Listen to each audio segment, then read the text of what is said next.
Good morning बच्चों।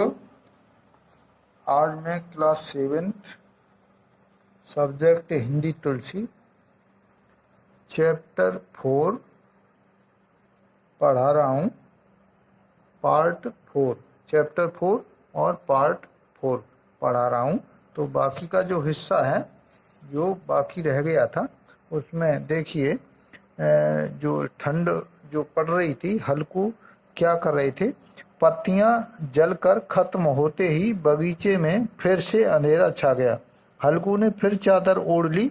अब शरीर में गर्मी आने के बाद शीत बढ़ने से आलस भी बढ़ने लगा।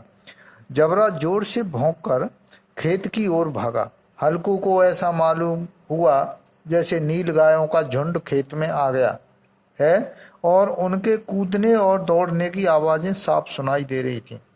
फिर ऐसा मालूम हुआ कि वे खेत में चल रही थी और उनके चबाने की आवाज भी साफ सुनाई दी। उसने मन में कहा, नहीं, जबरा के रहते कोई जानवर खेत में नहीं आ सकता।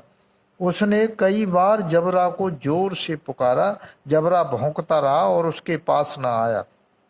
फिर खेत के चरे जाने की आहट मिली, परंतु इस जाड़े पाले में खेत में जाना, जानवरों के पीछे जाना उसे असह्य जान पड़ा।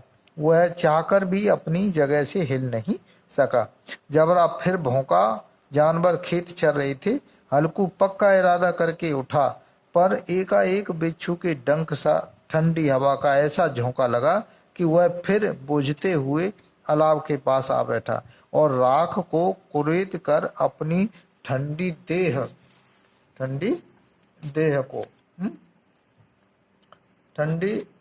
को गरमाने लगा। अकर्णता ने रस्सियों की भांति उसे चारों ओर से जकड़ रखा था। उसी राख के पास गर्म जमीन पर वह चादर ओढ़कर सो गया। सुबह जब नींद खुली तब चारों ओर धूप फैल गई थी और उदास मुन्नी कह रही थी, क्या आज सोते ही रहोगे? तुम यहाँ आकर रम गए। उधर सारा खेत चौपट हो गया। हल्कू ने उठकर पूछा, क्या तू खेत से होकर आ रही है? मुन्नी बोली, हाँ, सारे खेत का सत्यानाश हो गया। भला ऐसे भी कोई सोता है? तुम्हारे यहाँ मढ़ैया डालने से क्या हुआ? हल्कू ने बहाना किया, मैं मरते मरते बचा। तुझे अपने खेत की पड़ी है। पेट में ऐसा जोर का दर्द हुआ कि मैं ही जानता हूँ। दोनों खेत पर वापस आए तो देखा कि सारा खेत रौंदा पड़ा था और जबरा ऐसे चित लेटा हुआ था मानो उसमें प्राण ही न हो। दोनों खेत की दशा देख रहे थे।